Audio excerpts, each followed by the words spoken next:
Di para sahabat itu, kaum muslimin, yang terbayang bagi mereka itu adalah infak, yang terbayang bagi mereka adalah sebuah kebahagiaan, keselamatan di akhirat yang kekal dan abadi di sisi Allah tabaraka wa taala.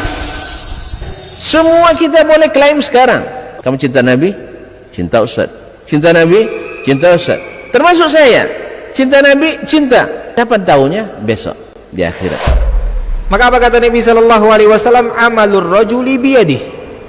Penghasilan yang terbaik adalah pekerjaan yang dilakukan oleh seseorang dengan tangannya sendiri. Wa kullu bai'in mabrur, dan setiap jual beli yang mabrur. Ini aktivitas ini membantu saya di akhirat atau akan menyulitkan saya di akhirat? Kalau seandainya perbuatan itu ternyata akan menyulitkan kita di akhirat kelak, tinggalkan perbuatan itu. Alhamdulillahi dzil jalali wal ikram, sahibit tawli wal in'am. Ahmaduhu subhanahu wa ta'ala ala ni'amihi al-'izam wa alaihi al-jisam. Ashhadu an la ilaha illallah wahdahu la syarika lah, al-malikul 'allam, wa ashhadu anna Muhammadan abduhu wa rasuluhu sayyidul anam, alaihi afdhalus salati wa atammus salam, wa ala alihi wa ashabihi al-a'lam wal qadatil abraril kiram wa man tabi'ahum bi ihsan ma ta'aqabatil layali wal ayyam. Amma ba'du, fa awla ma yuftatahu bihi al-kalam bimithli hadha al-maqam al-wasiyyatu bi taqwallahi al-malik al-'allam wa ta'atihi 'ala ad-dawam. Fa inna taqwallahi a'la nasab wa inna ta'atahu aghla muktasab.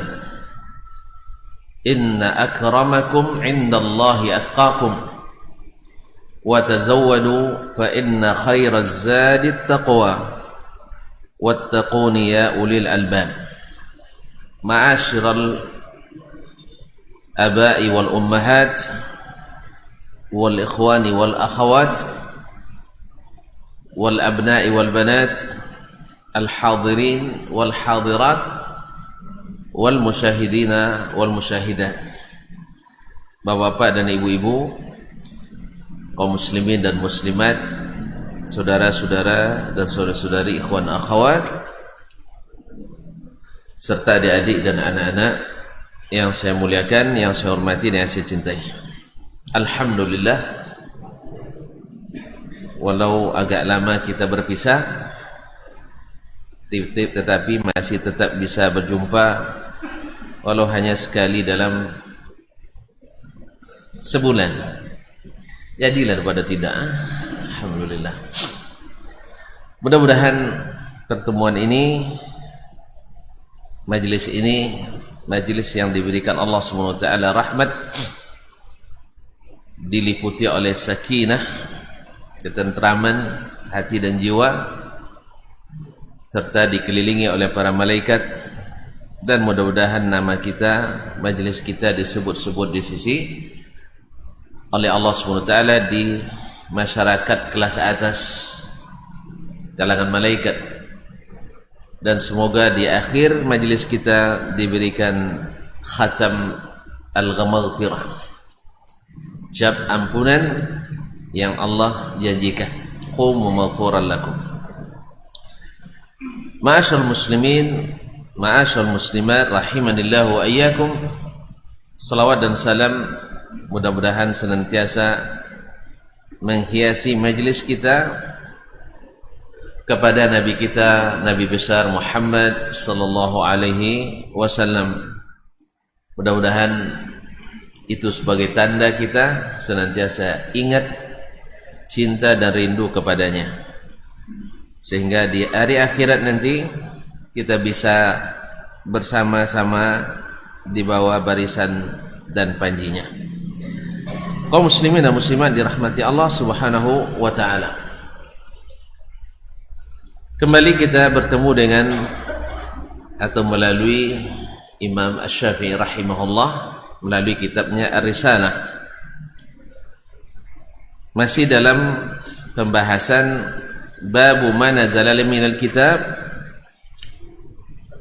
amma zahir, yaitu bab tentang ayat Al-Quran yang turun yang zahirnya bersifat umum, lalu datang sunnah an-nabawiyah dalat sunnah khasatan ala annahu yuradu bil khas, dan sunnah secara khusus datang menunjukkan bahwa makna yang dimaksud adalah makna khusus. Imam Asy-Syafi'i rahimahullah memberikan atau membawakan beberapa ayat sebagai contoh, dan yang terakhir kemarin adalah tentang ayat al-khumus atau takhmis, yaitu firman Allah Subhanahu wa taala dalam surat Al-Anfal, wa'lamu annama ghanimtum min syai'in fa anna lillahi khumusahu walirrasul walizil qurba wal yatama wal masakin wa binis sabil. Surah Anfal ayat 41. Lalu datang sunnah Nabi sallallahu alaihi wasallam mengkhususkan ayat ini bahwa zawil qurba atau ulil qurba yang makna zahirnya adalah masuk seluruh keluarga kabilah Ahlul Bait Rasulullah sallallahu alaihi wasallam, kerabat Nabi alaihi salatu wassalam. Tetapi datang dalam sunnah Nabi secara khusus bahwa yang diberikan dari seperlima rampasan perang tersebut atau ghanimah tersebut, Nabi hanya berikan kepada Bani Hashim dan Bani Al-Muttalib.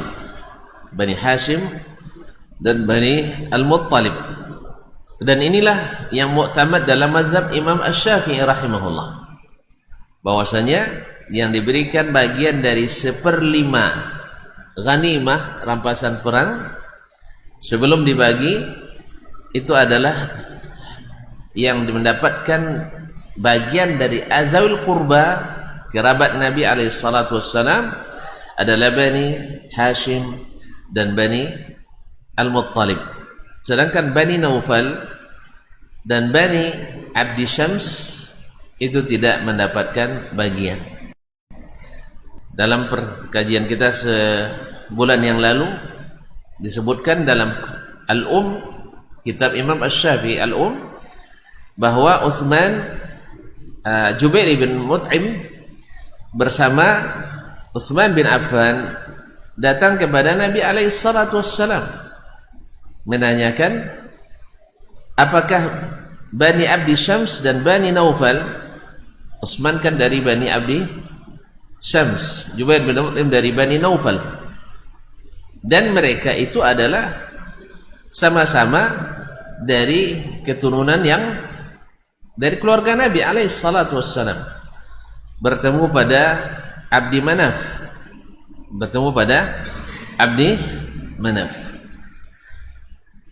Lalu Nabi alaihi salatu wassalam, mereka mengatakan, bukankah kalau Bani Hashim kami tidak ada masalah lagi, karena Bani Hashim, ya Nabi dari Bani Hashim, tidak mungkin mereka permasalahkan Bani Hashim.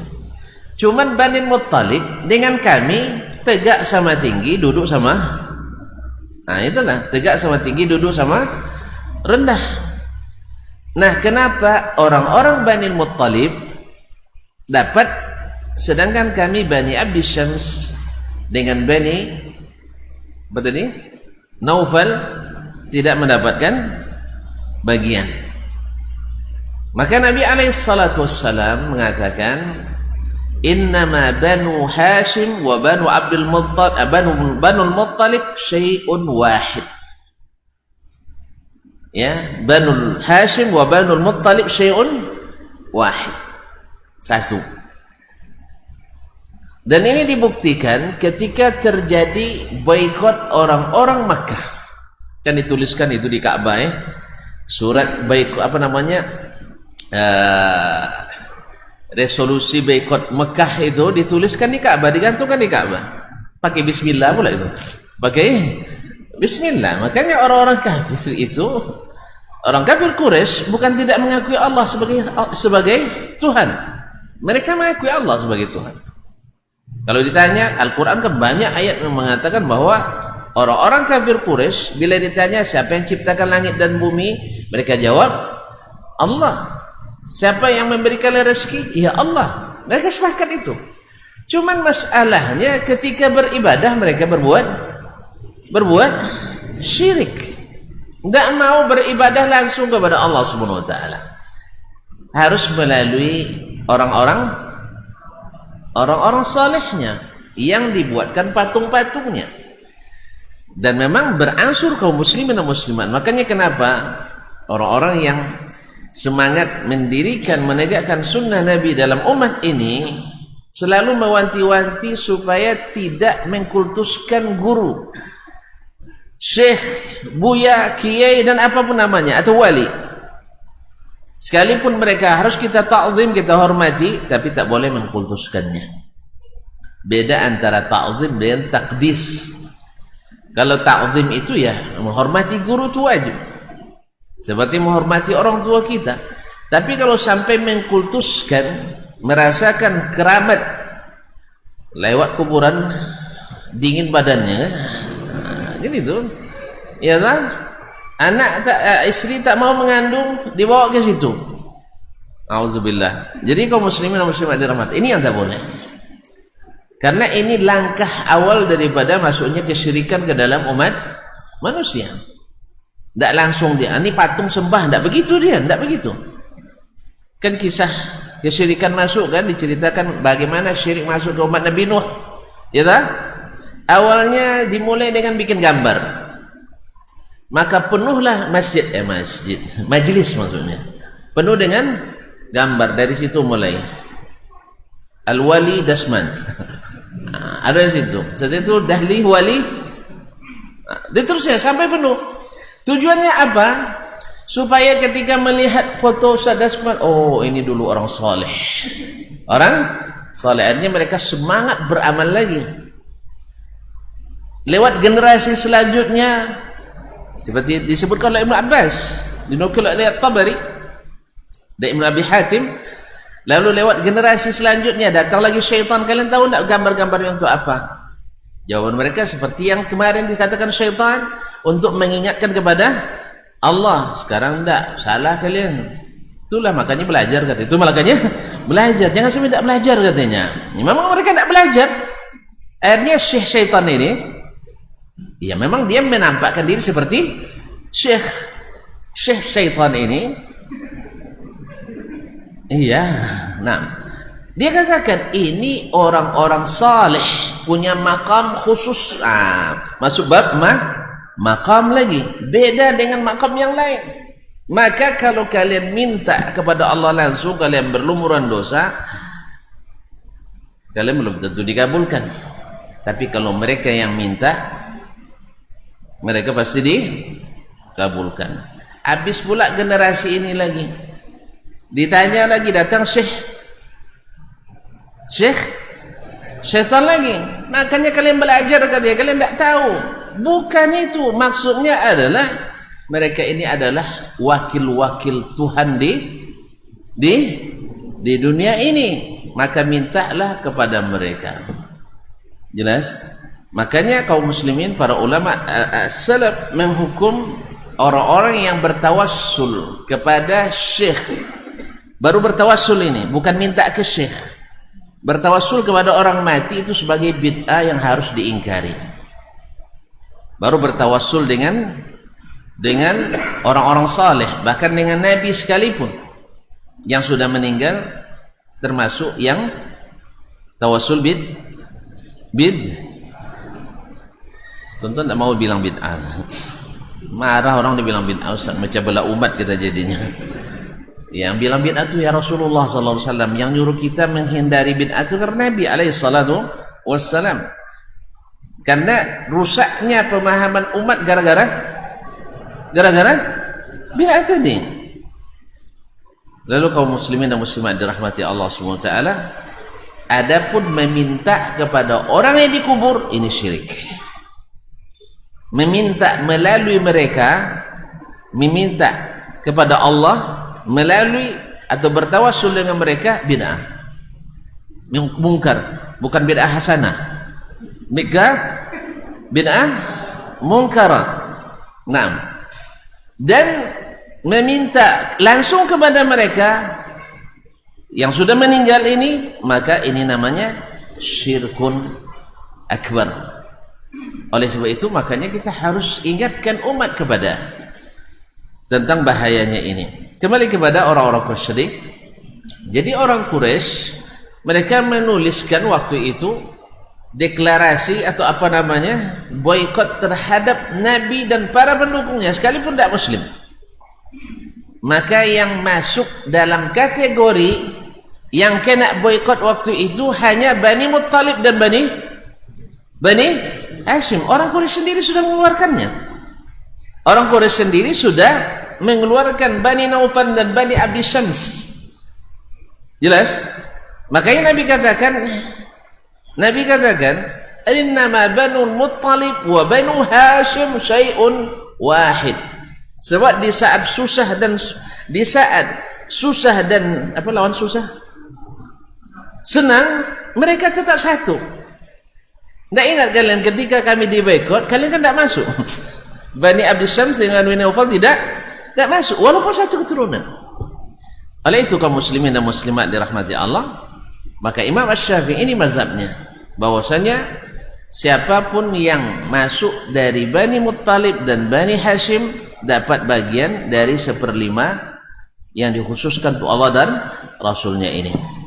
Sedangkan Bani Naufal dan Bani Abdi Syams tidak masuk. Di mana pengkhususan ini dapat? Dari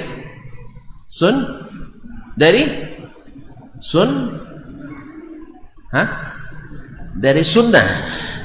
Makanya ada ayat umum dikhususkan maknanya dengan sunnah. Oleh sebab itu kaum muslimin, maka bila ada ayat bersifat umum lalu kita buat amalan khusus berdasarkan itu tanpa ada sunnah, boleh apa enggak?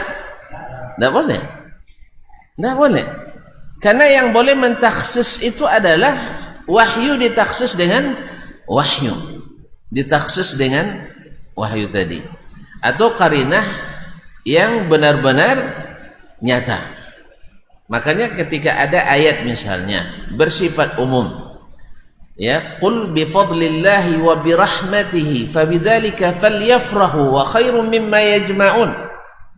Katakan dengan karunia dari Allah dan rahmatnya, dengan demikian hendaklah mereka bergembira. Itu lebih baik daripada apa yang mereka kumpulkan dari keuntungan duniawi ini. Ayat ini kaum muslimin dan muslimat dirahmati Allah, siapapun yang merujuk kepada tafsir as-salaf al-mu'tamad, bahkan tafsir di kalangan khalaf sekalipun, tak pernah menjadi dalil untuk bergembira dengan kelahiran Nabi SAW. Walaupun Nabi wa ma arsalnaka illa rahmatan lil alamin, walaupun Nabi itu rahmat, betul. Tapi rahmat yang dimaksud dalam ayat apakah itu atau tidak? Imam At-Tabari menafsirkan bahwa yang dimaksud dengan rahmat di situ adalah dinul Islam. Dan Al-Quranul Karim. Oleh itu kaum muslimin dan muslimat mengkhususkan dalil umum mesti melalui dalil dari Al-Quran ataupun sunnah Nabi SAW atau qarinah yang jelas-jelas tidak bisa dibantahkan. Makanya tidak ada di antara para ulama as-salaf yang menafsirkan ayat itu dengan bergembira dengan kelahiran Nabi SAW. Sehingga tidak kita katakan siapa yang tak bergembira dengan kelahiran Nabi tidak mencintai Nabi. Ini keliru besar. Karena yang mencintai hari kelahirannya tidak guna apa-apa baginya kalau tidak mencintai apa yang dibawa oleh Rasulullah sallallahu alaihi wasallam. Ayo kita buktikan cintamu dengan mengikuti apa yang paling Nabi cintai, yaitu al-Islam, Al-Quran, was sunnah, yang beliau wasiatkan kepada kita. Usikum, saya wasiatkan kepada kamu apa namanya? Usikum bitaqwa was-sami' wat-ta'. Enggak. Usikum bitsaqalain. Aku wasiatkan kepadamu dengan dua hal yang berat, yaitu Al-Quran dan ahlu baiti, dan ahlu baitnya Rasulullah sallallahu alaihi wasallam. Dalam hadis lain dikatakan, taraktu fikum amrayni ma in tamassaktum bihima lan tadhillu ba'di. Aku tinggalkan bagi kalian dua perkara, bila kalian berpegang pada keduanya kalian tak akan tersesat selamanya. Maka pegang ini yang diwasiatkan Nabi sebelum dia meninggal. Bukan dia wasiatkan untuk bergembira dengan kelahirannya, bergembira dengan hari lahirnya. Ma'asyarul muslimin, ma'asyarul kiram yang dirahmati Allah SWT. Nah, di mana kita dapat taksis tadi? Dari as-sunnah. Ayat turun maknanya zahir, kemudian sunnah secara khusus mengkhususkan makna tersebut. Kemudian Imam Asy-Syafi'i melanjutkan, ada makna lain lagi yang dikhususkan dari umumnya ayat tadi. Wa'lamu annama ghanimtum min syai'in fa anna lillahi khumusahu wa li ar-rasul wa lizil qurba wal yatama wal masakin wa banis sabil. Lalu beliau mengatakan, qala Allah tabaraka wa ta'ala, wa'lamu annama ghanimtum min syai'in fa anna lillahi khumusahu wa lirrasul.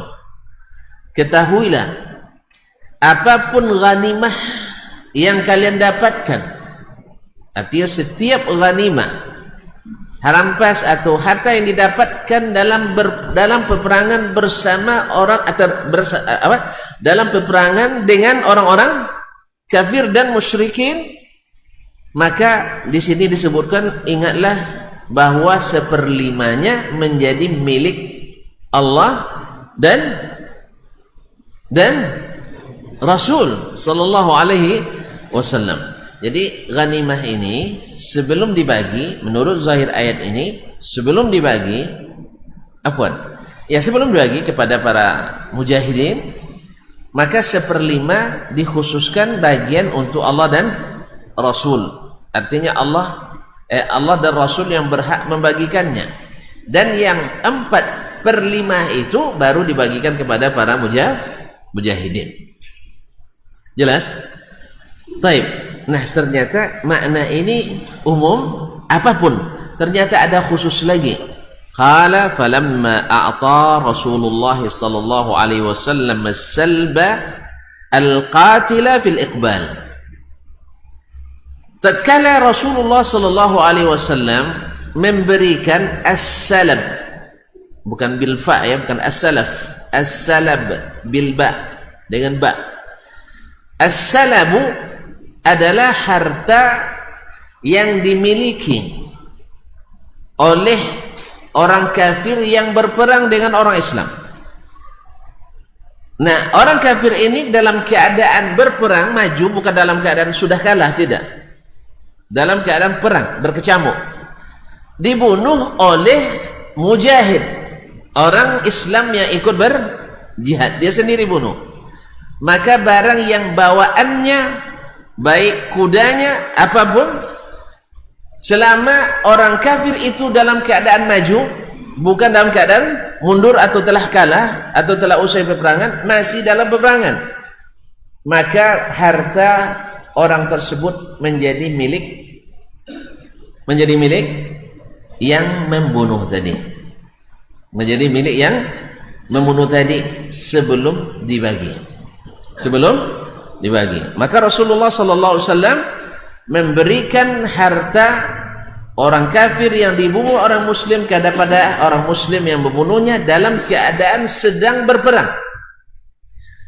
Karena kalau setelah peperangan usai, ini masuk bagian ghanimah untuk seluruhnya, dibagi sesuai dengan pembagian Allah dan Rasulnya sallallahu alaihi wasallam. Dallat sunnatun Nabi sallallahu alaihi wasallam, naam, annal ghanimatal makhmusata fi kitabillah ghairus salam. Nah, hadis Nabi ini, sunnah Nabi ini, di mana dia berikan harta yang dimiliki oleh orang kafir yang terbunuh ketika melawan orang Islam di saat perang berkecamuk, dan dia bukan lari tapi menghadapi orang Islam. Jelas? Diberikanlah hartanya itu kepada siapa yang membunuh, maka ini menjadi dalil bahwa ghanimah, bahwa harta rampasan yang dibagi 5 itu tidak termasuk salab, tidak termasuk salab. Tahu salab tadi? Harta orang kafir yang sedang berperang lalu terbunuh, diberikan kepada yang membunuhnya. Diberikan kepada yang membunuhnya. Berarti ghanimah yang dibagi itu adalah ghanimah yang tidak masuk di dalamnya as-salamu. Berarti umumnya ma ghanimtum min syai'in, apapun, kan umum nih, apapun yang kalian dapatkan ghanimah dalam peperangan, ini kan umum, dikecualikan daripadanya salab tadi. Jelas? Sudah Cina lah orang nampak ya. Belum, syaratnya belum terpenuhi ya. Ini cerita ketika syarat itu sudah terpenuhi ya Syekh. Makanya tidak ada jihad kecuali bil imam, kecuali ada imam.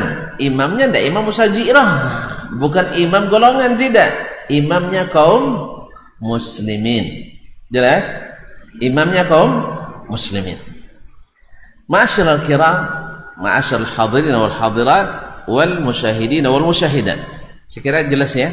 Saya ulang lagi, bahwa ayat tadi bermakna umum. Umumnya di mana? Bahwa apapun ghanimah, harta rampasan yang didapatkan dalam peperangan, bukan waktu dapat di pasar, tidak ya, dalam peperangan yang syar'i dengan orang-orang kafir atau orang-orang musyrik, maka kata Allah dibagi 5. 1/5-nya untuk Allah dan Rasulnya sesuai dengan peruntukan tadi. Jelas? Ternyata 1/5 yang dimaksud ada khususnya, yaitu dikeluarkan dulu salab tadi, dikeluarkan dulu harta yang dipegang atau dibawa atau dimiliki oleh orang kafir tadi dalam keadaan sedang maju dan sedang perang berkecamuk dan terbunuh oleh seorang muslim. Maka muslim ini berhak mendapatkan apa yang dia bawa. Kalau misalnya dia bawa kuda dengan harga 1,7 miliar, maka kuda itu menjadi milik mujahid ini. Atau dia bawa cincin nikahnya, cincin kawinnya dengan harga 5 miliar, milik siapa jadinya? Ada cincin 5 miliar? Tonton aja nggak tahu, jangan bilang nggak ada. Masker aja ada yang 24 miliar, nggak tahu ya? Hah? Bukan yang begini, ini enggak, ini 24 ribu. Ada masker dibuat orang di Amerika 23, sekian miliar. Ada yang mau? Bisa ke order? Subhanallah, orang sudah tidak dapat lagi menghabiskan duitnya, coba 23, sekian miliar. Coba dia diantar ke Raudhatus Shalihin, kan banyak yang bisa dibuat ya. Tapi begitulah orang-orang kafir itu tidak punya kecuali untuk dunia saja. Nah, ya'lamuna zahiran minal hayatid dunya wa 'anil akhirati hum ghafilun. Kayak apa maskernya itu sih? Ada 3 miliar. Akhirnya risau kita, sesak pula napas bawahnya, takut dicuri orang. Hah? Bukan, emas tak sampai. Berat emas. Dari berlian, intan, mutiara dan semuanya dipesan secara khusus. Ada yang mau pesan, kasih tahu ya? Saya nggak tahu saya di mana pesannya. Baiklah kaum muslimin dan muslimat dirahmati Allah. Nah, andainya ada orang kafir yang memiliki itu lalu terbunuh dalam keadaan iqbal, artinya dalam keadaan maju, bukan dalam keadaan lari, maka hartanya menjadi milik orang tapi dengan syarat bisa dibuktikan dengan saksi atau bukti, seperti kisah Abu Qatadah radhiyallahu taala Al-Ansari, seperti diriwayatkan oleh Imam Malik, Imam Ahmad dan lain-lainnya, termasuk Imam Asy-Syafi'i dalam dia riwayatkan bahwasanya Abu Qatadah dalam perang Hunain. Kapan perang Hunain? Lupa lagi.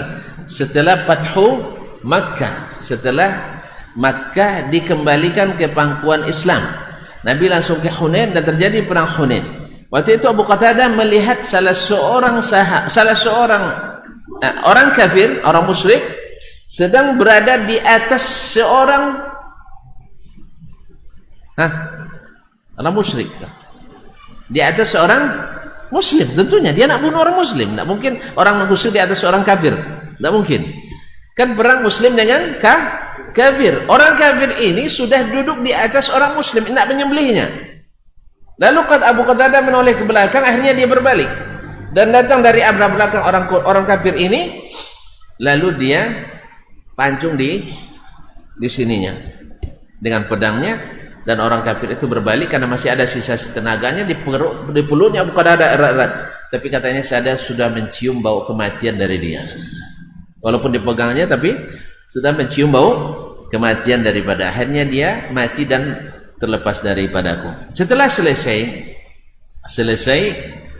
perang, Nabi katakan siapa yang ada salabnya, artinya siapa yang bunuh orang kafir dalam keadaan maju, maka tolong datangkan bukti. Lalu Abu Qatadah berdiri, siapa yang bisa jadi saksi? Tidak ada pula yang mau jadi saksi, kan? Nah, akhirnya 3 kali Nabi mengumumkan, 3 kali Abu Qatadah berdiri, dan hadis ini sahih. Lalu kata Nabi, malaka ya Abu Qatadah, kenapa engkau tidak bicara Abu Qatadah? Kenapa, ada apa denganmu? Dia bilang, saya Rasulullah, saya yang bunuh orang ini. Saya yang bunuh orang ini. Tapi siapa saksinya? Lalu datang seorang sahabat, sadaqa ya Rasulullah, saya menjadi saksinya. Akhirnya Nabi SAW serahkan salabnya sebelum dibagi kepada Abu Qatadah, dan Abu Qatadah mengatakan, zalika awwalu malin ta'athaltuhu fi sabilillah. Itu adalah harta pertama yang saya dapatkan di jalan Allah Subhanahu wa taala secara salam. Kaum muslimin dan muslimat dirahmati Allah, ini umumnya ayat yang mengatakan apapun yang didapat dibagi 1/5 untuk Allah dan Rasul sallallahu alaihi wasallam, dikhususkan dengan sunnah ini, yaitu dikeluarkan dulu salab yang menjadi hak bagi orang yang tadi membunuh orang kafir tersebut. Ini semacam apresiasi dan bonus ya terhadap orang-orang yang berjihad fi sabilillah. Kaum muslimin dan muslimat dirahmati Allah. Dalla sunnatun Nabi sallallahu alaihi wasallam ala anna al-ghanimata al-makhmusata fi kitabillah ghairu salab. Menunjukkan bahwasanya harta yang dibagi 5 di dalam jalan Allah tersebut, dalam kitab Allah tersebut, tak termasuk di dalamnya as-salab. Sama dengan warisan kita. Warisan dibagi dulu atau bayar utang dulu? Bayar utang dulu. Kalau habis dah, ya tidak dapat warisan kita. Makanya kalau ada bapak banyak utang, larang aja, jangan banyak-banyak utang pak, nanti ada bagian kami. Kaum muslimin dan muslimat dirahmati Allah. Jadi utang dulu harus diselesaikan. Kemudian biaya penguburannya, penyelenggaraannya diambil dari hartanya, kecuali ada yang berderma. Macam sekarang kan ada istilahnya uang sosial ya di masyarakat. Ya tidak apa-apa. Misalnya ada kumpulkan uang, siapa yang meninggal diberikan kain kapan. Karena rata-rata kita kan tidak siap kain kapan kan? Antum sudah siap kain kapan? Masih panjang umur katanya. Iya. Bedanya orang dulu ada siapkan kapannya, bahkan ada yang mereka siapkan kuburnya. Kalau kita tidak nampak kain kapan, malas pula kerja lagi sih. Nah, itu. Jadi oleh sebab itu kaum muslimin dan muslimat ada yang, tapi kalau ada yang memberikan, maka diambil dari harta warisan.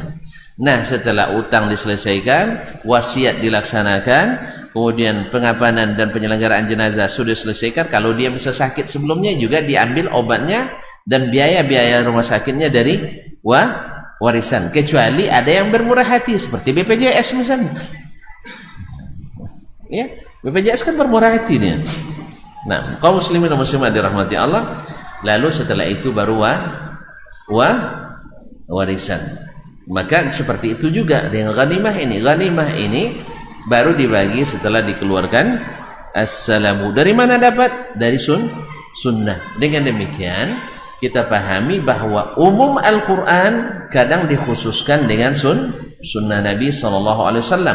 Oleh sebab itu, inilah makna daripada perkataan sebagian ulama di kalangan sahabat seperti Umar bin Khattab, Abu Sa'id Al-Khudri, kemudian Abdullah bin Umar, ketika mereka mengatakan man hajjaka bil kitab fahajjahu bis sunnah. Siapa yang berhujjah kepadamu dengan Al-Quran saja, jawab dengan sunnah. Sebab apa? Li'annal kitaba zu wujuh. Karena Al-Quran itu bisa ditafsirkan bermacam-macam oleh orang. Al-Quran bisa ditafsirkan bermacam-macam. Itulah sebabnya kenapa tidak boleh menafsirkan Quran dengan pendapat. Karena pendapat tak ada batasnya. Al-Quran pendapat tidak ada batasnya. Disinilah perlunya ilmu as-sunnah. Di sini perlunya ilmu as-sunnah. Maka kita khususkan makna umum dalam Al-Quran dengan as-sunnah an-nabawiyah, tak boleh dengan pendapat dan perkiraan dan keinginan kita.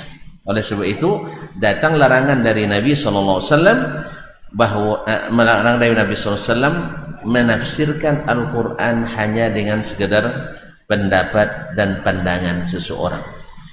Ma'asyiral kiram yang dirahmati Allah Subhanahu wa taala, iz kana as-salbu atau iz kana as-salabu maghnuman fil iqbal. Karena salab itu diambil di saat dia sedang maju. Orang kafir itu masih maju. Maka ini hak bagi orang-orang supaya tidak mundur. Karena mundur dari peperangan bagi orang Islam adalah dosa besar. Nah, maka ini semacam amunisi baginya untuk menguatkan dia untuk maju dan tidak mundur. Tetapi kalau orang kafir sudah mundur, tidak ada lagi. Ya, makanya kalau sudah mundur orang itu maka masuk dalam bagian ghanimah yang akan dibagi tadi, 1/5 untuk Allah dan Rasulnya dan selebihnya untuk orang yang ikut berjihad fi sabilillah. Dunal aslabil ma'khuzati fi ghairil iqbal.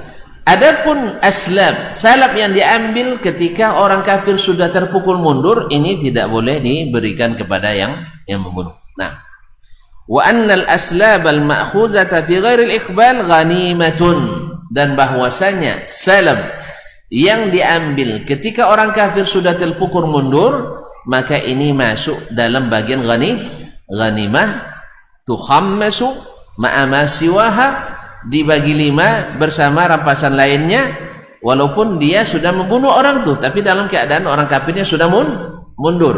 Jelas? Misalnya orang ini mundur dikejar oleh orang Islam, maka ini tak boleh ambil salabnya.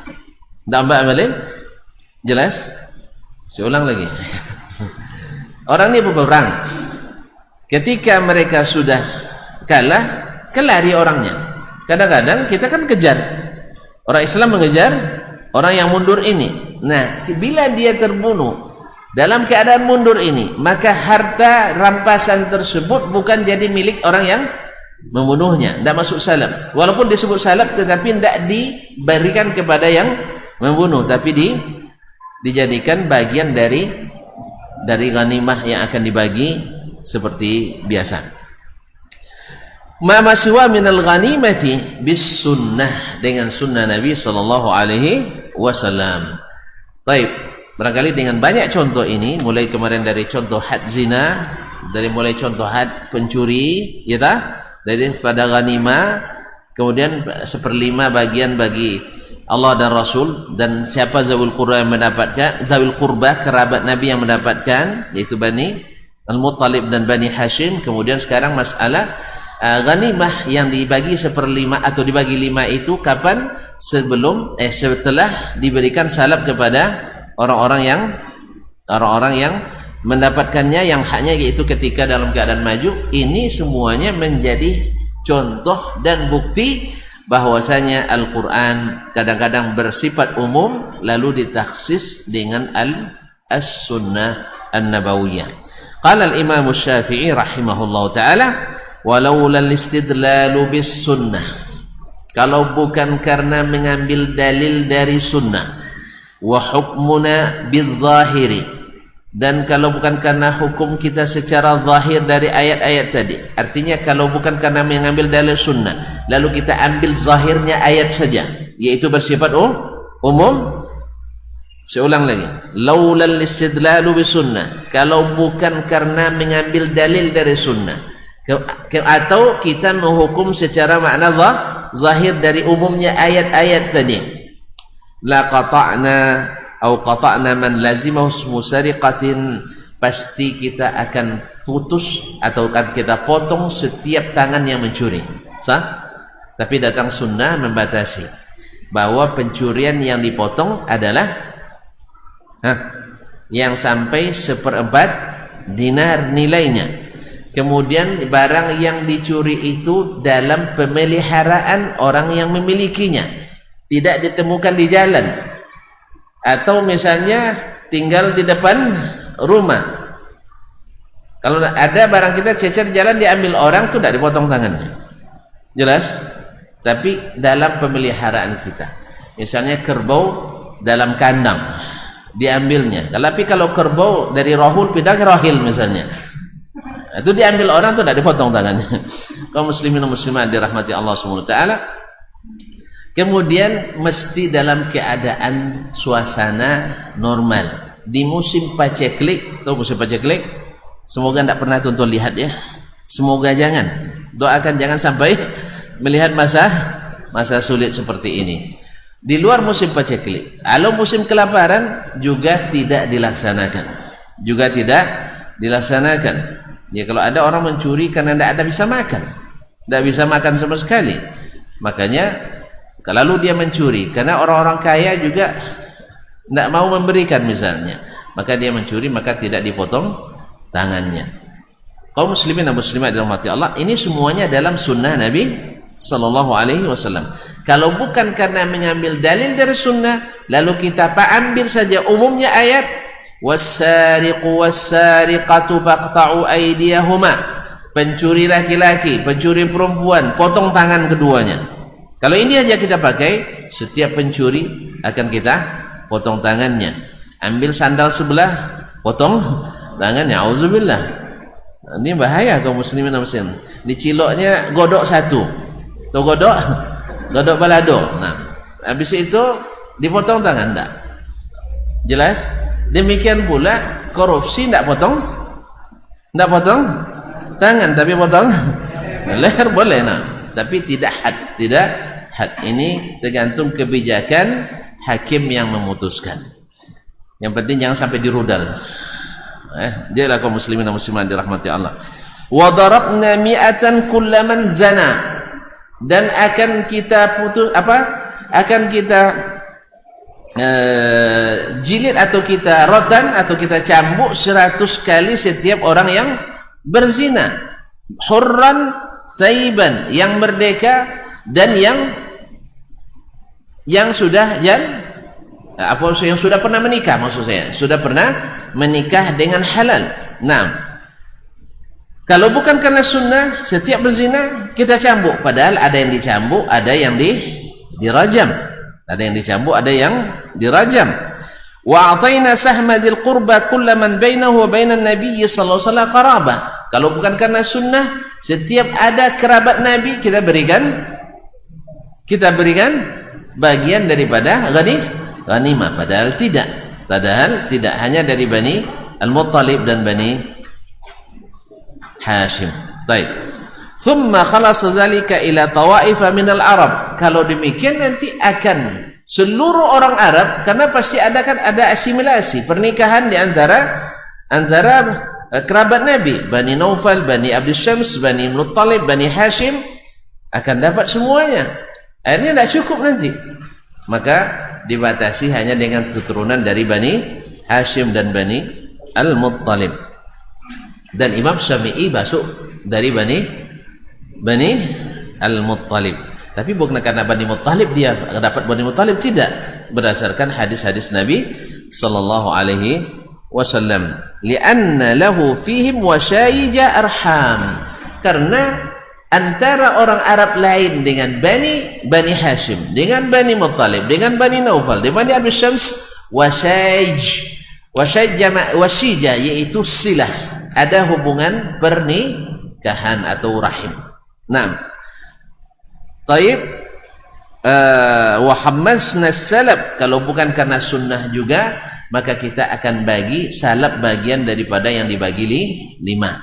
Naam, li'annahu minal maghnam, karena dia bagian daripada ghanimah. Naam, wa ma siwahu minal ghanimah, bersama harta-harta lain yang didapatkan dari rampasan perang tadi. Wallahu taala alam. Kita tutup atau azan dulu? Azan dulu. Baik, habis azan sambung lagi.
Ma'asyiral muslimin, ma'asyiral muslimat yang dirahmati Allah Subhanahu wa taala.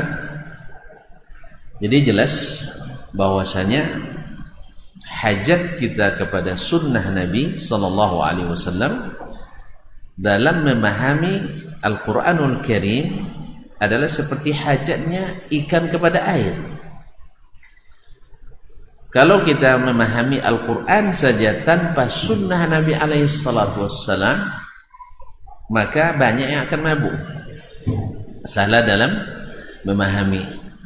Itulah sebabnya Imam Asy-Sya'bi, Amir bin Syurahil Asy-Sya'bi rahimahullah ta'ala, wafat 105 Hijriyah, seorang ulama tabi'in. Demikian pula Makhul Asy-Syami mengatakan, lal kitabu ahwaju ila sunnati minas sunnati ilal kitab. Sesungguhnya Al-Kitab, Al-Quranul Karim lebih membutuhkan as-sunnah daripada as-sunnah membutuhkan Al-Quran. Maksudnya apa? Apakah as-sunnah itu lebih hebat, lebih tinggi derajat? Tidak. Lalu apa maksudnya? Imam Ahmad menjelaskan. Imam Ahmad bin Hanbal rahimahullah mengatakan, la atajasaru ala dzalik. Saya tidak sanggup mengatakan dengan bahasa itu. Walakin as-sunnata tufassirul Qur'an. Tapi sunnah adalah penafsir Al-Qur'anul Karim. Oleh itu jadilah tafsir Al-Quran bis sunnah adalah salah satu dari usul tafsir, dasar-dasar tafsir. Maka bila kita tidak dapatkan keterangan makna yang lengkap, yang petunjuk teknisnya tak dapat dalam Al-Quran, lalu kita cari dalam sunnah Nabi sallallahu alaihi wasallam.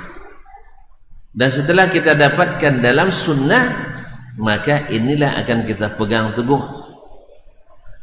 Atau makna daripada perkataan Imam Asy-Sya'bi tersebut, bahwasanya bila seorang muslim atau muslimah menguasai as-sunnah an-nabawiyah secara menyeluruh, mulai dari akidahnya, ibadahnya, muamalahnya, akhlak dan adabnya, semua dikuasai dan dia amalkan secara benar dan konsekuen, maka sama dengan telah melaksanakan seluruh Al-Quranul Karim.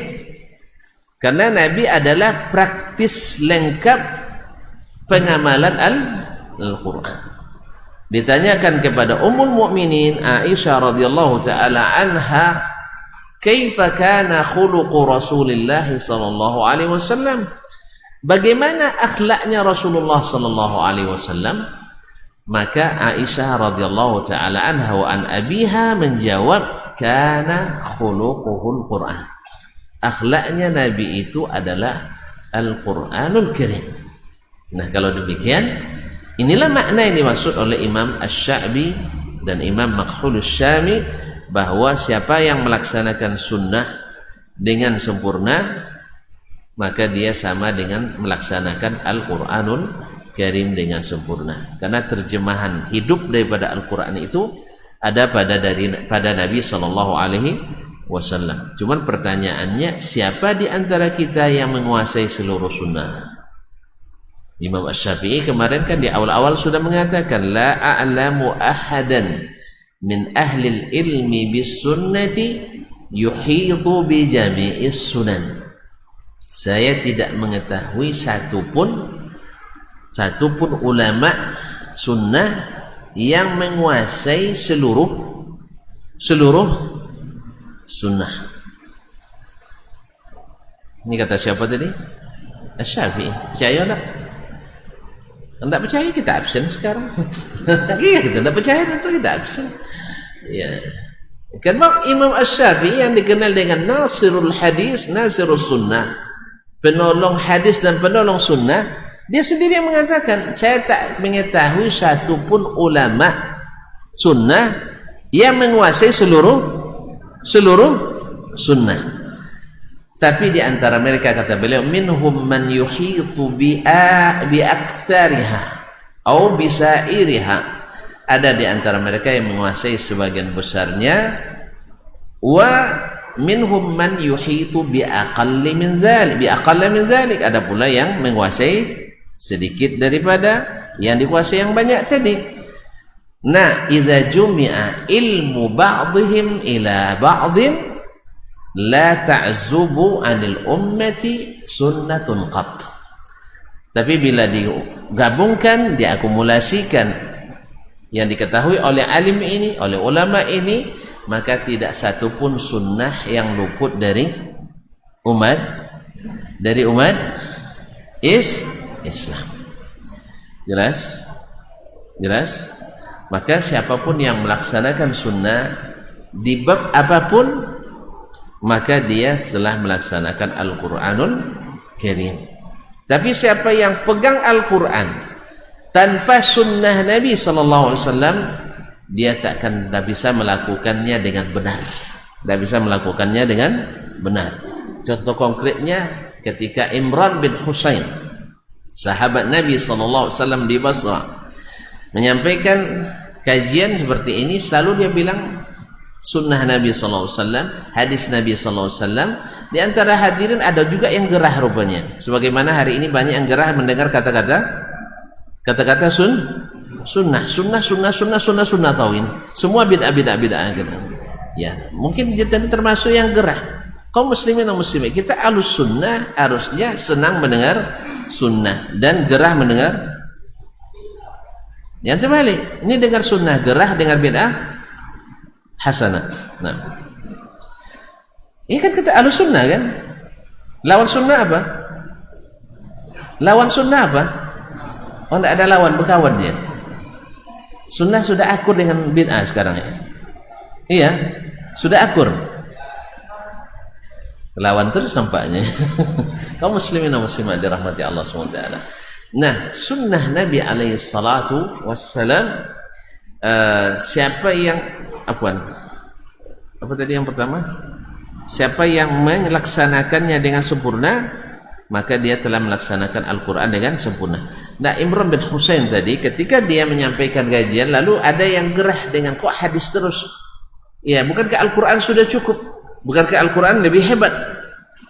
Ini perkataan benar, tapi maknanya batil. Ini perkataan benar. Al-Quran memang lebih hebat. Al-Quran memang lengkap. Saya bilang Al-Quran tidak lengkap. Al-Quran itu lengkap.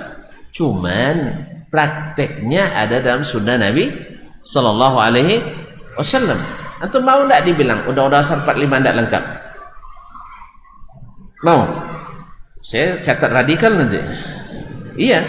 Cuman apakah pegang Undang-Undang Dasar 45 bisa kita bernegara? Bisa? Bisa tak?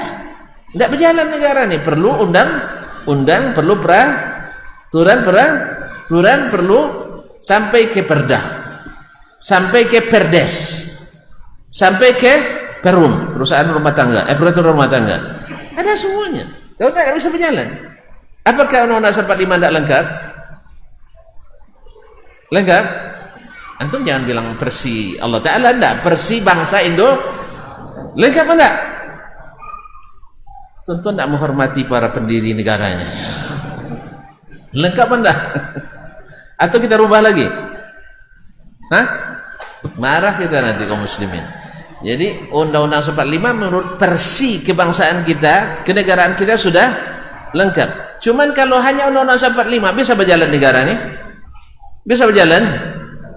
Bisa berjalan? Tidak bisa. Harus ada produk undang-undangnya. Jelas? Dan undang-undang saja tidak bisa berjalan, perlu peraturan pemerintah. Peraturan pemerintah pusat saja tidak cukup, perlu peraturan daerah. Peraturan daerah tidak cukup, perlu peraturan adat istiadat dan budaya dan sebagainya. Jadi kaum muslimin dan muslimat dirahmati Allah, bukan tidak lengkap, tapi memuat aturan-aturan dasar. Maka aturan dasar dikembangkan dalam aturan teknis, yaitu ada dalam sunnah Nabi Sallallahu Alaihi wasallam. Jelas? Maka kata Imran bin Husain menjawab itu, ya hadza law zahabta anta wa man ma'ak wa ashabuka, kalau kau pergi dengan orang-orang yang sepaham denganmu ilal Quran, fataqra qawlahu ta'ala wa aqimus shalah, tunaikanlah zakat. Aina tajidu fi kitabillah anna salatadz zuhri 4 rakaat. Kalau engkau dan yang sepaham denganmu tidak mau dengarkan sunnah Nabi alaihissalatu wassalam, lalu kau pergi baca Quran, lalu ada perintah dirikan salat, di mana kau dapatkan salat zuhur 4 rakaat? Di mana kau dapatkan salat asar 4 rakaat? Di mana kau dapatkan salat maghrib 3 rakaat? Baik, masih belum ngantuk. Jadi kaum muslimin dan muslimat dirahmati Allah subhanahu. Kemudian di mana antum dapatkan bahwa ketika mulai salat baca Al-Fatihah, atau takbir ya sih? Hah? Takbir dulu langsung Fatihah. Takbir. Di mana dapat? Di sunnah. Di mana engkau mengangkat tangan ketika bertakbir? Di samping bahu atau di samping telinga? Di mana dapat jari? Sunnah Nabi sallallahu alaihi wasallam. Di mana engkau dapatkan bahwa ketika berdiri salat tidak boleh nengok ke atas, tapi harus nengok ke bawah? Dari mana dapatnya? Dari sunnah Nabi sallallahu alaihi wasallam dan seterusnya. Maka oleh sebab itu kaum muslimin dan muslimat dirahmati Allah, maka peran sunnah dalam kehidupan seorang muslim dan muslimah adalah peran yang sangat besar, yang menyelamatkan pemahaman kita, yang menyelamatkan ibadah kita, yang menyelamatkan akidah kita. Oleh sebab itu ambillah akidah kita dari Al-Quran dan Sunnah. Ambillah ibadah kita dari Al-Quran dan Sunnah. Ambillah muamalah kita dari Al-Quran dan Sunnah. Ambillah akhlak dan adab kita dari Al-Quran dan Sunnah Nabi sallallahu alaihi wasallam. Dan kalau ada hal lain di luar keduanya, mesti menyesuaikan dengan keduanya. Bukan keduanya harus menyesuaikan bukan keduanya menyesuaikan dengan keadaan yang ada. Misalnya ada Islam Nusantara, ini keliru. Yang adalah Muslim Nusantara. Kalau Muslim Nusantara ada, Muslim Ujung Batu aja ada masa Muslim Nusantara nggak ada. Anda Muslim mana? Ujung Batu. Saya Muslim Mujalai. Jadi kau Muslim ada. Tapi Islam Murajali ada? Islam Murajali ada? Enggak. Yang adalah Islam al-Islam. Tidak pakai sambung-sambung dah. Tidak pakai sambung. Al-Islam bil alifi wal lam. Tidak ada Islam Nusantara, tidak ada Islam murni, tidak ada Islam jamaah, tidak ada Islam apa lagi? Islam Jawa, Islam Sumatera nggak ada. Yang ada adalah al-Islam. Inilah nama agama kita. Sebagaimana juga Ahlus Sunnah, tidak ada nama lainnya. Kalau ada nama lain berarti menyimpang. Yang ada Ahlus Sunnah wal Jamaah. Jangan ditambah Ahlus Sunnah Qadariyah, Ahlus Sunnah Mu'tazilah, Ahlus Sunnah Asy'ariyah. Ini keliru. Karena Ahlus Sunnah itu tak punya nama kecuali Sunnah. Anda Ahlus Sunnah? Iya. Apa pegangannya? Sunnah, bukan? Ya ikhwan, ada Sunnah Syafi'iyah? Enggak. Kalau mazhab enggak apa-apa, tapi kalau sunnah tetap Ahlus Sunnati wal Jamaah. Tidak ada Ahlus Sunnah wal Jamaah al-Asy'ariyah misalnya, enggak ada. Itu menyimpang. Atau Ahlus Sunnah al-Wahabiyah, itu salah. Itu menyimpang. Ahlus Sunnah al-Basiriyah, enggak ada. Yang ada Ahlus Sunnati wal Jamaah, sunnah mutlak, yaitu sunnah Nabi sallallahu alaihi wasallam, dan dipahami seperti yang dipahami oleh Nabi sallallahu alaihi wasallam dan diajarkannya kepada para sahabatnya, tidak punya embel-embel. Jelas? Sebagaimana juga kita Islam al-Islamu, tidak ada Islam murni, tak ada Islam jamaah, tak ada Islam kiri, Islam kanan, Islam radikal, Islam fundamental dan lain-lainnya. Hanya al-Islamu. Wallahu ta'ala alam. Barangkali sampai di sini kajian kita. Nanti masuk pada bab bayanu fadlillah fi kitabih ta'ata rasulih sallallahu alaihi wasallam. Kita kaji pada pekan atau bulan depan insyaallah taala. Kalau ada pertanyaan dipersilakan, ada 10 menit ini. Woi, banyak rupanya.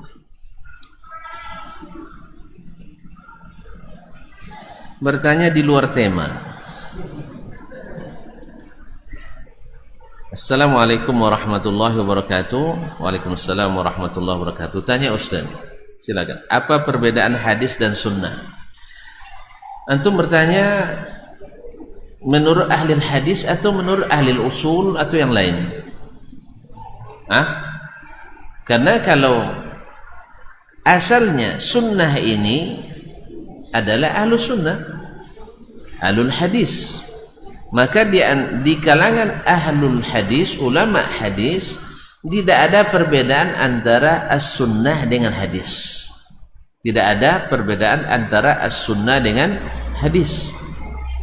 Bahwa sunnah dan hadis adalah yang sabit dari Nabi sallallahu alaihi wasallam, perbuatan, perkataan dan ketetapan serta persetujuannya serta akhlak beliau dan sifat-sifatnya. Ini menurut ulama ahli hadis. Tapi kalau ulama lain melihat, misalnya para fuqaha dan usuliyin melihat sunnah itu yang mengandung hukum legal formal, yaitu mengandung hukum, tidak sekedar adat atau kebiasaan Nabi, tidak masuk sunnah bagi mereka. Makanya bagi mereka pakaian tidak sunnah. Tapi bagi ahlul hadis berpakaian itu juga ada termasuk sunnah Nabi sallallahu alaihi wasallam. Jelas? Tapi kalau mengandung hukum legal formal maka dianggap sunnah, kalau tidak dianggap hadis, karena mereka melihat dari makna bahasanya. Hadis adalah ucapan. Nah, sunnah adalah jalan yang ditetapkan melalui hukum legal formal. Kalau hadis hanya berita yang datang dari Nabi sallallahu alaihi wasallam, maka bagi mereka hadis lebih umum dari sunnah. Tapi menurut ahlus sunnah, sunnah itu lebih sama dengan hadis. Wallahu taala a'lam. Saya ingin bertanya. Assalamualaikum warahmatullahi wabarakatuh. Waalaikumsalam warahmatullahi. Saya ingin bertanya di luar tema. Tengok loh, kalau saya sanggup saya jawab, kalau enggak tanya ke yang ahlinya. Saya ingin membeli sebuah TV, tapi karena dana saya tidak cukup, saya datang ke fulan untuk mengajukan kredit. Kemudian si fulan menyuruh saya datang ke toko X untuk mengambil TV yang katanya telah dibayar si fulan. Bagaimana hukum transaksi tersebut? Kalau menurut saya, kalau tidak ada duit untuk beli TV, tidak usah beli TV. Mohon maaf, saya sampai sekarang tidak punya TV. Ya karena nggak ada duitnya. Kalau ada tuan-tuan mau infak TV ke saya, antar saja, tidak masalah. Jazakumullah khairan ya. Nah, apakah jual beli seperti ini boleh? Saya tidak mengatakan TV tak boleh dibeli, tidak. Cuman saya orangnya suka nonton. Sebab sejak kecil dulu di halaman orang, satu-satunya TV di kampung, nah kami nonton ya, baloca ikut juga nonton. Yang jelas, terdidik suka nonton, dan saya kira tonton sama ya. Sama? Nah, sama, alhamdulillah. Maka daripada saya sibuk nanti nonton, lebih baik saya tidak punya yang akan ditonton itu. Nah, oleh itu saya sampai sekarang tidak punya TV. Maka kalau boleh saya nasihati yang tidak punya TV ini, kalau belum ada duit tidak usah beli. Cuman apakah transaksi model ini, dia datang ke si fulan nak minjam uang, lalu disuruhnya pergi ke sana, lalu ambil TV sana dan sudah dibayar, ini masuk bai'ah fi bai'atin atau bai'atin fi bai'ah. Ini bukan murabahah yang syar'i. Oleh sebab itu yang syar'inya adalah yang membeli atau pihak kedua yang ditemui tadi, dia beli langsung TV-nya, dia serahkan kepada pihak yang pertama. Jelas? Seulang lagi. Yang bertanya pihak pertama, yang didatangi pihak kedua, pemilik toko pihak ketiga. Jelas? Sekarang yang pertama datang pihak kedua, karena uangnya tidak cukup, maka dia minta yang kedua nih belikan dulu, nanti saya bayar secara kredit dengan orang yang kedua ini. Jelas?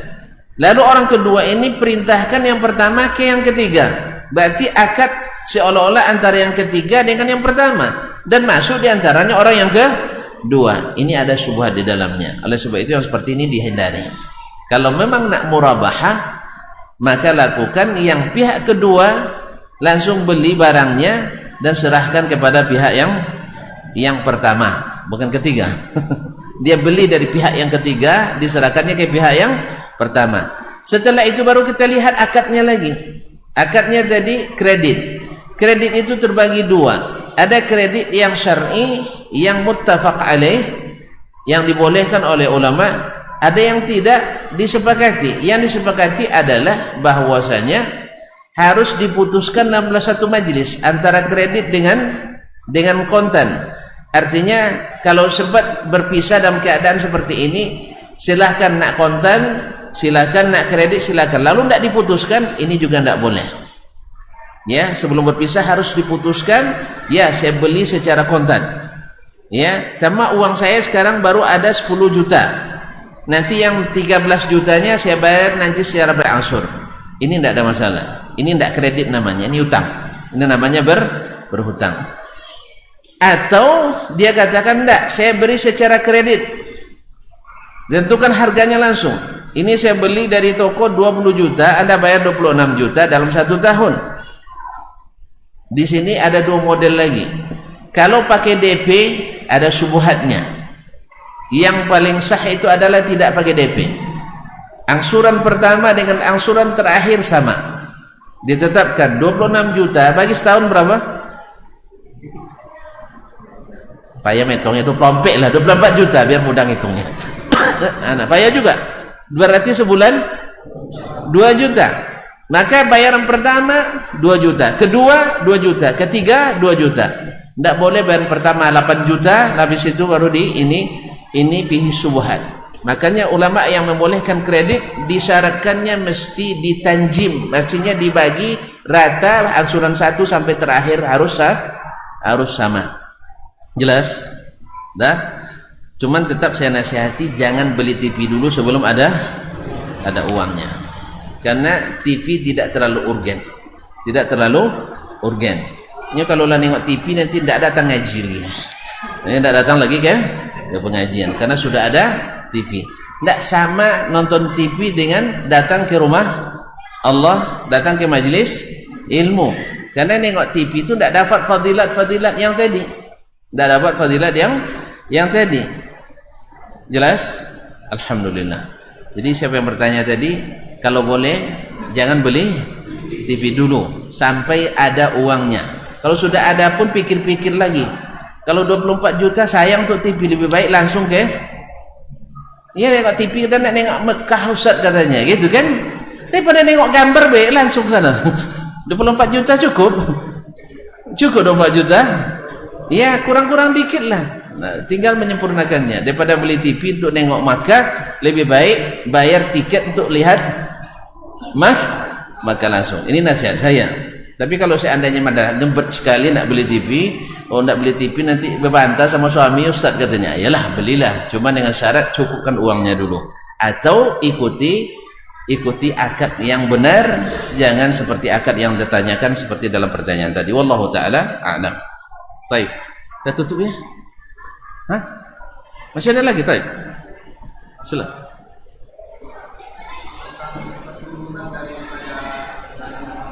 Sallallahu alaihi wasallam.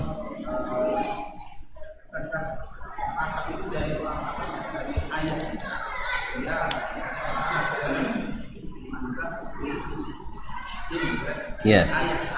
Iya. Iya.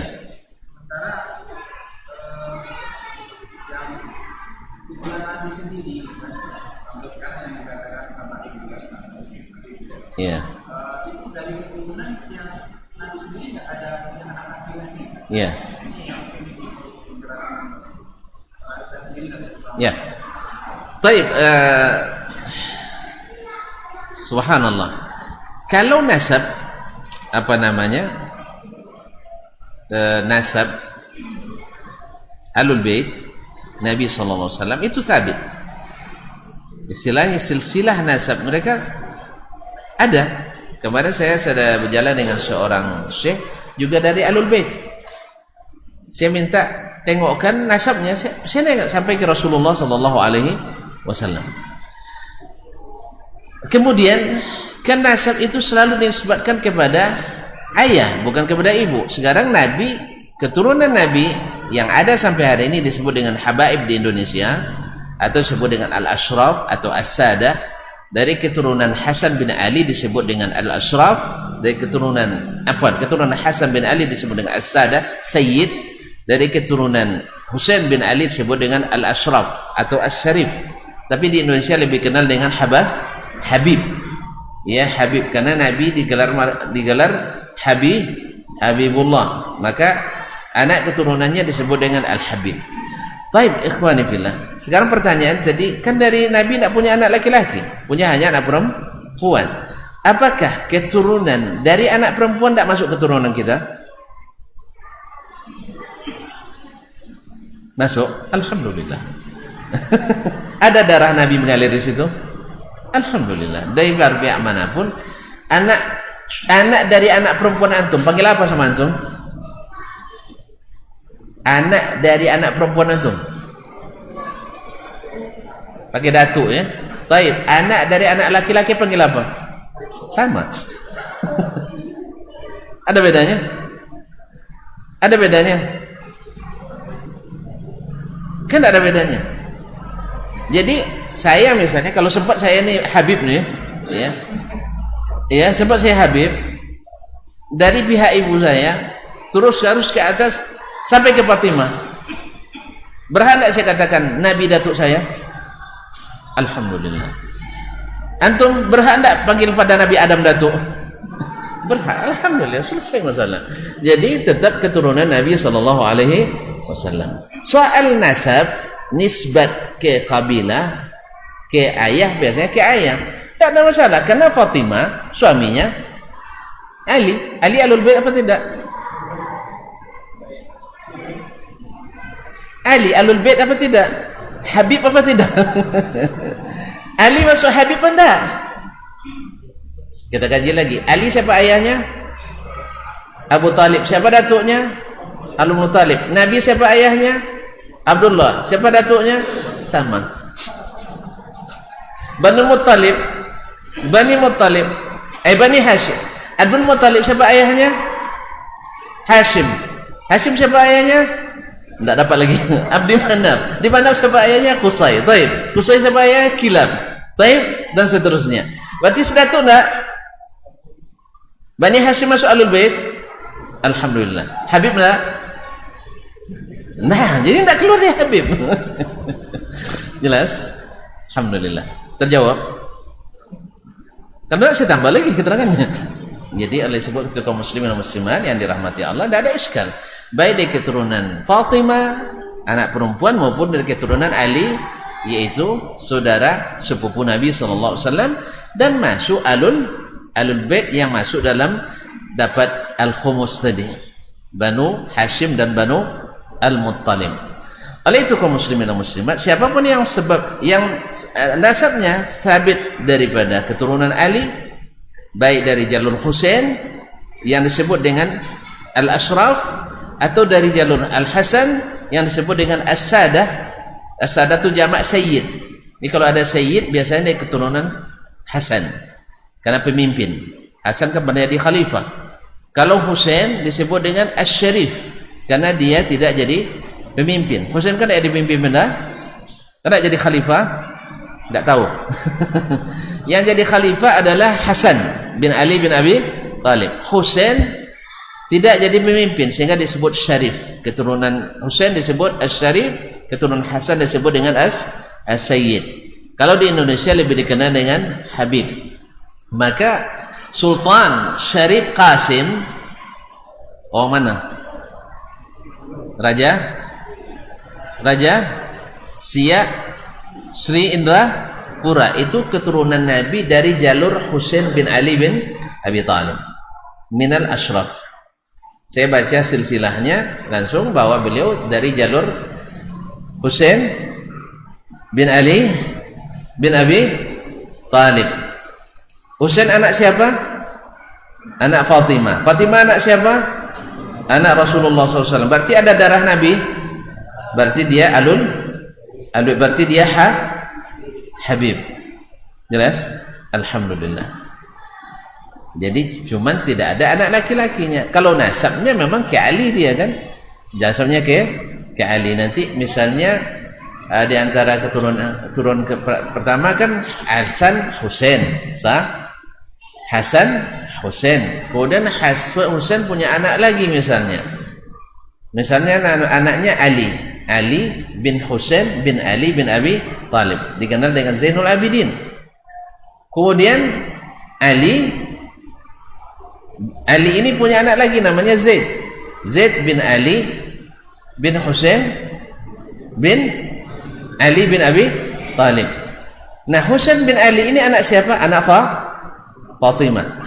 Jadi dari jalur ayah ibunya tetap saudara Nabi sallallahu alaihi wasallam. Kemudian Zaid punya lagi nama anak Muhammad ibn Zaid bin Ali bin Husain bin Ali bin Abi Talib.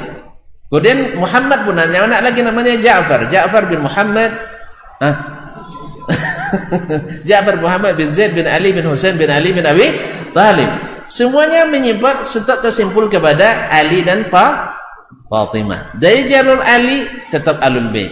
Dari jalur Fatimah tetap Ahlul Bait. Nah, nasab syarif itu dari jalur Fatimah radhiyallahu taala anha. Ada masalah?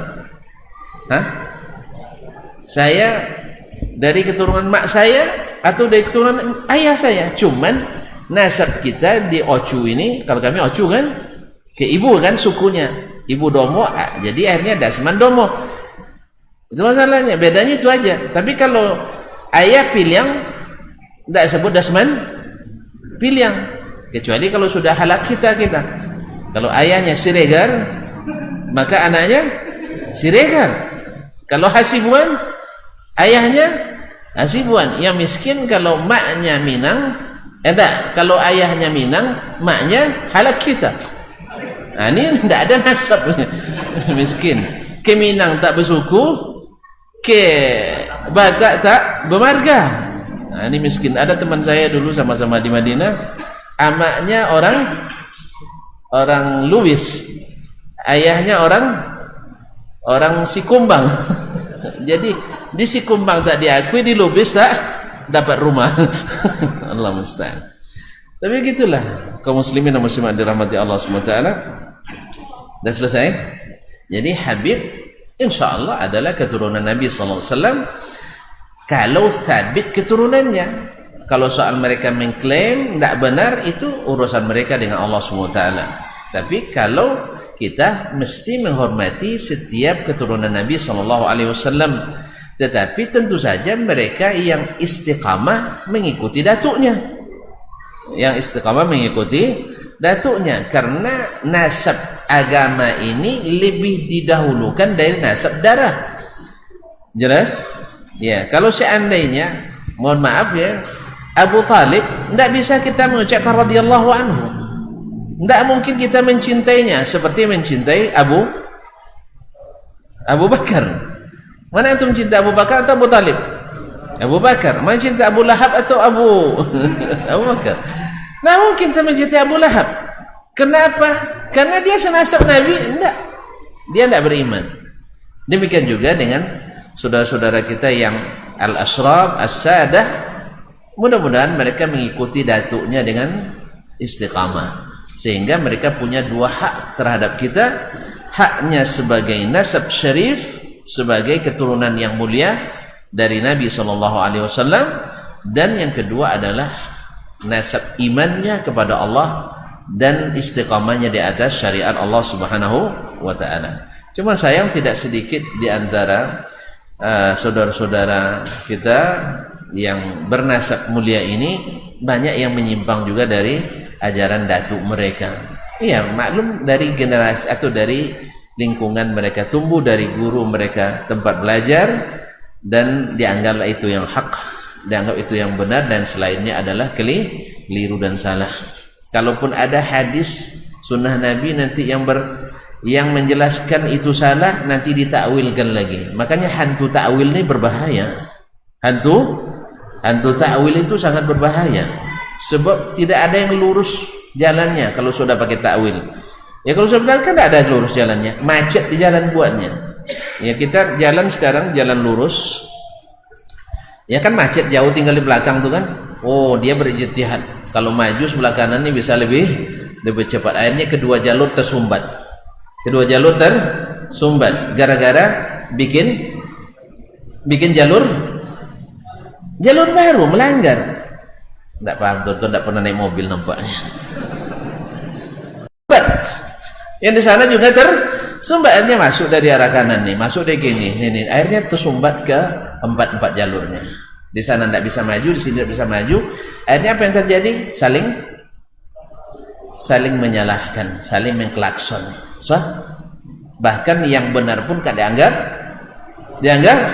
salah. Apa bohong lambein jalan gitu kan? Gitu. Betul nggak? Makanya istiqamah itu berat sayang. Antum tak akan sanggup. Biar aku saja. Muslimin, istiqamah itu berat memang.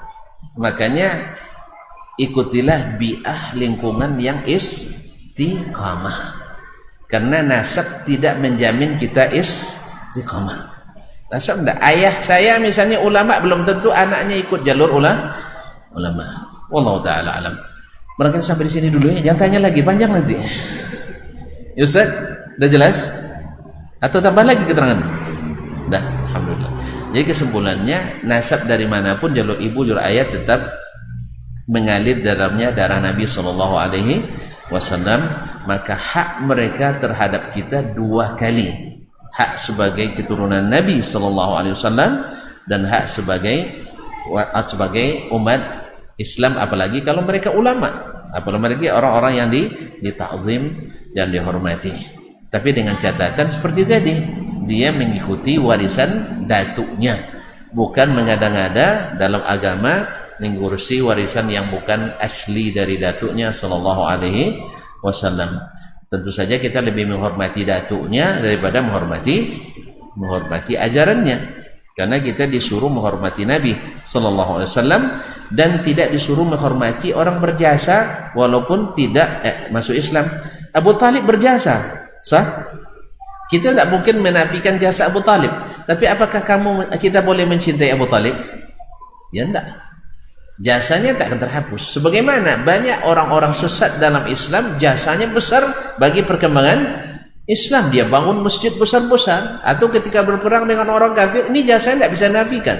Mudah-mudahan bisa menghapus dosa yang dia lakukan. Mungkin saja dia lebih duluan masuk surga dari kita. Cuman kesalahan tetap salah. Jelas? Gara-gara dia misalnya hebat, lalu kita katakan ikut walaupun dia sesat. Tidak mungkin. Benar? Jadi orang kafir saja kadang punya jasa terhadap perkembangan Islam. Orang kafir punya jasa terhadap perkembangan Islam. Contohnya Abu Talib. Dulu ketika Nabi hijrah, siapa yang bimbing jalannya? Abdullah bin? Tidak tahu juga. Abdullah bin Uraiqid. Orang Islam atau orang kafir? Orang Islam, orang kafir? Orang kafir. Kaum muslimin dan muslimat. Berjasa. Jasa ini tak bisa dihilangkan. Tapi apakah karena dia berjasa lalu kita ikuti jalannya? Tidak. Jelas? Berapa banyak orang-orang yang memiliki jasa besar terhadap perjuangan Islam, tetapi mereka punya pemahaman yang menyimpang. Kita katakan jasanya tetap kita sebut, tetapi penyimpangannya tidak boleh kita ikut. Misalnya Ibnu Sina, kenal? Ibnu Sina, kenal? Ya, tak ada rumah sakit kecuali namanya. Kalau masuk Islam pasti Ibnu Sina. Jasanya terhadap kedokteran tidak bisa kita pungkiri. Walaupun sebenarnya dalam Islam kita punya pakar kedokteran yang sama atau lebih daripadanya, cuman dia tak semasyhur Ibnu Sina, cuman akidahnya menyimpang. Maka kita tak boleh mengikuti pemahamannya. Dia dari kalangan Syiah Rafidhah, dan dia berpemahaman bahwa kenabian itu masih bisa diusahakan. Lantung mau jadi nabi, silakan saja bersemedi, insya Allah datang wangsit. Bukan wahyu, wangsit dari syaitan. Allah musta'an. Ini diantara penyimpangan beliau. Nah, mungkin kita ikuti yang seperti ini. Atau misalnya banyak tokoh-tokoh Islam yang menyumbangkan kontribusi besar terhadap kemajuan keilmuan dalam Islam. Misalnya siapa lagi? Al-Farabi misalnya, dalam ilmu kimia fisika ya. Tetapi dia juga akidahnya menyimpang. Jelas? Imam Al-Ghazali rahimahullah ta'ala misalnya, banyak jasanya tidak terbaca oleh kita, sangat banyak sekali, besar kontribusi terhadap Islam. Cuman ada beberapa pemahaman dari beliau yang menyimpang dari jalan sunnah Nabi SAW. Maka jasa tidak bisa kita ingkari. Cuman ada beberapa pemikiran yang menyimpang, yang sebenarnya beliau di akhir hayatnya sudah menyampaikan nasihat. Siapa yang ingin selamat jangan ikuti jalan filsafat. Maka dia tulis kitab Tahafutul Falasifah. Dia tulis pula kitab Iljamul Awam an Ilmil Kalam, mengekang orang-orang awam dari belajar ilmu kalam. Dan dia imamnya, dia tahu bahwa jalan itu jalan buntu, dan jalan itu jalan sempit, jalan itu jalan yang tidak menghasilkan apa-apa. Mulainya ragu, ujungnya bimbang. Mulainya ragu, ujungnya bimbang. Oleh sebab itu dia ingatkan umat. Maka siapapun yang baca kitabnya yang dulu, karena kitabnya sebelum dia menulis kitab Tahafutul Falasifah masih tetap diterbitkan orang, maka kita harus hati-hati dengan tetap menta'zim tapi tidak mengkultuskan, tetap menghormati beliau. Maka setiap namanya sebut kita ucapkan rahimahullah ta'ala. Dan apalagi banyak tidak ada ulama yang tidak ada salahnya. Cuman kalau mereka salahnya 2, kita salahnya 200. Makanya jangan fokus pada kesalahan mereka. Jelas? Cuman kalau pas ketemu ya kita katakan semoga Allah mengampuni beliau, dan alhamdulillah Allah berikan taufik kepada kita mengetahui yang hak dengan dalilnya. Jelas ya? Maka tidak boleh kita menghina para ulama, khususnya mereka yang punya kontribusi besar dalam Islam. Ya, kan tidak menghina kan tidak wajib, nah? Menghina wajib? Kan tidak kan? Salah tidak menghina lebih baik daripada salah menghina. Jelas? Salah tidak ikut mencaci, mana lebih baik daripada salah ikut mencaci? Hah? Tuan-tuan, saya diam, saya tahu tuan-tuan harusnya boleh dicaci, tapi saya diam. Mana lebih baik daripada saya seharusnya tidak boleh mencaci lalu saya caci? Mana lebih bagus? Diam daripada mencaci. Jelas? Maka Imam Asy-Syafi'i adalah imam kita yang senantiasa menyuruh murid-muridnya menjaga lisan. Orang-orang yang sudah jelas-jelas bohong dalam meriwayatkan hadis, tapi beliau tak mengutarakan kalimat kadzab. Kalimat kadzab. Jelas? Justru dia perhalus. Kadzabuhu an-nas yatakallamuna fihi. Orang-orang mendustakannya, bukan dia yang mendustakannya. Jelas? Ini bahasa-bahasa itu harus diinikan. Apalagi yang salahnya sedikit dibanding yang benarnya. Oleh sebab itu, menghormati ulama itu adalah wajib bagi kita, dan menahan lisan daripadanya. Ini sebagian orang kalau udah mulai ngaji tidak boleh ustaz salah satu pun, dikiranya ustaz itu malaikat. Jadi inginnya apa nak ngaji lah, saya lihat ustaz kemarin bajunya isbal katanya kan. Kadang-kadang karena tidak ada baju lain baru dibeli, tidak sempat motongnya ustaz. Makanya tanya dulu, ustaz kok isbalnya, tanya dulu ya. Atau dia tidak merasa isbal kadang, atau dia merasa ini. Tidak, kesalahan itu satu, jangan membuat kita hilang panas setahun gara-gara hujan sehari. Tapi kalau hujan setahun tidak hilang panas sehari ya. Allah musta'an. Baiklah kaum muslimin dan muslimat, gara-gara antum bertanya jadinya lambat kita selesai.